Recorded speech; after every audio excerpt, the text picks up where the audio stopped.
नमस्कार दोस्तों, स्वागत है आपका मेरा YouTube चैनल आनंद आयुर्वेद सेवा आश्रम पर। तो आज अपन बात करने वाले हैं आयुर्वेद की धूपन चिकित्सा के बारे में, जिसे आयुर्वेदिक फ्यूमिगेशन नाम से भी जाना जाता है। जैसा कि फ्रेंड्स आप लोग आज देख रहे हैं कि कोरोना महामारी बहुत तेज गति से हमारे देश के अंदर फैल रही है। तो इस कोरोना महामारी के काल में आप अपने घर को किस प्रकार से शुद्ध कर सकें, अपने वातावरण को किस प्रकार से शुद्ध कर सकें, इस हेतु एक बहुत ही अच्छा एंटीवायरल और एंटीबैक्टीरियल धूपन कल्प आज अपन बनाना सीखेंगे। इस धूपन कल्प के माध्यम से आप अपने घर को शुद्ध करेंगे, साथ ही कई प्रकार के रोग उत्पादक बैक्टीरिया और वायरस को हम खत्म कर पाएंगे। तो फ्रेंड्स अब अपन शुरू करते हैं धूपन कल्प बनाने की विधि को। इसके लिए हमें चाहिए एक धूपदानी, गुगलू, कपूर, राल, सरसों, हल्दी, हींग, अगरू, जटामासी, वचा, नीम पत्र, जौ, कूट, ब्राह्मी, तगर, गाय का घी, अतीस, गाय के कंडे, शंख पुष्पी।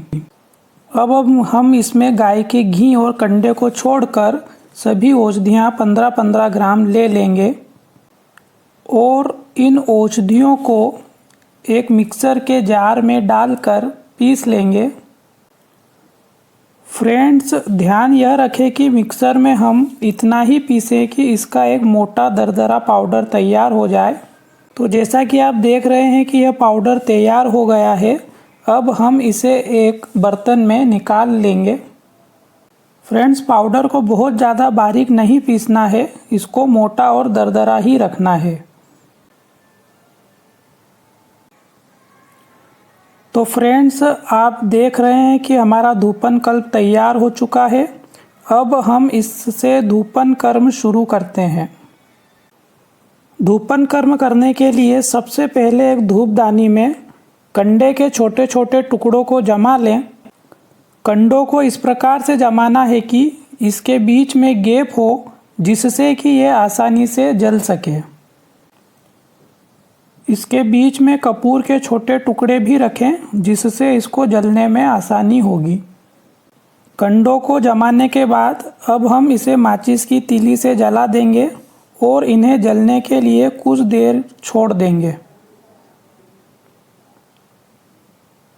तो जैसा कि आप देख रहे हैं हमने इसे जला दिया है। अब इसको जलने के लिए आप कुछ देर छोड़ दें। तो फ्रेंड्स आप देख रहे हैं कि हमारे कंडे अच्छी तरह से जल गए हैं। अब हम इसमें थोड़ा थोड़ा गाय का घी डालेंगे। गाय का घी डालने के बाद फिर इसमें धूपन कल्प लेंगे और उसे चम्मच की सहायता से थोड़ा थोड़ा डालेंगे। तो फ्रेंड्स आप देख रहे हैं कि इसमें धूपन शुरू हो चुका है। इस धूपन की सहायता से आप अपने घर को और अपने आसपास के वातावरण को शुद्ध कर सकते हैं। यह कई प्रकार के माइक्रो ऑर्गेनिज्म जैसे बैक्टीरिया, वायरस को खत्म करता है। तो फ्रेंड्स अब अपन देखते हैं कि हमारे आयुर्वेद के जो प्राचीन लिटरेचर है उसके अंदर धूपन कर्म के बारे में कहाँ कहाँ उल्लेख मिलता है। तो सबसे पहला जो हमारा लिटरेचर है चरक संहिता, उसमें आचार्य चरक ने कई प्रकार के रोगों में धूपन कर्म के बारे में बताया है। ज्वर प्रकरण के अंदर भी धूपन कर्म के बारे में बताया गया है।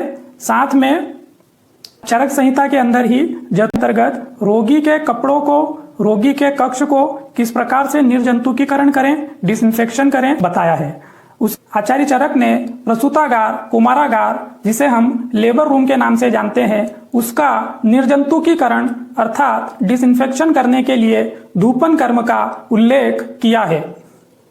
आचार्य सुश्रुत ने सुश्रुत संहिता में व्रणित उपसनीय अध्याय के अंतर्गत व्रणित अर्थात वह रोगी जिसका ऑपरेशन हुआ है, शल्यकर्म हुआ है, उसके और शल्य कक्ष अर्थात ऑपरेशन थिएटर के निर्जंतुकीकरण के लिए धूपन कर्म के बारे में बताया गया है। काश्यप संहिता के अंदर धूप कल्प स्थान के अंदर 40 प्रकार के धूपन कर्म के बारे में बताया है। धूपन कर्म के अंदर कई प्रकार की औषधियों को जलाया जाता है और उससे उत्पन्न जो धूम्र है उसका कई प्रकार के रोगों के अंदर लाभ देखा गया है। कई प्रकार की मनोरोग जैसे डिप्रेशन, एंजाइटी, स्ट्रेस, उसमें धूपन कर्म का बहुत ही अच्छा लाभ देखा गया है। तो फ्रेंड्स, धूपन कल्प के ऊपर कई प्रकार के वैज्ञानिक रिसर्च हो चुके हैं और ये पाया गया है कि जिस प्रकार एक हॉस्पिटल के ऑपरेशन थिएटर के अंदर एक रसायन का उपयोग स्टरलाइजेशन के लिए किया जाता है जिसे हम फॉर्मेल्डिहाइड के नाम से जानते हैं, ठीक वही रसायन अलग अलग प्रकार के औषधियों के धुओं के अंदर में भी पाया गया।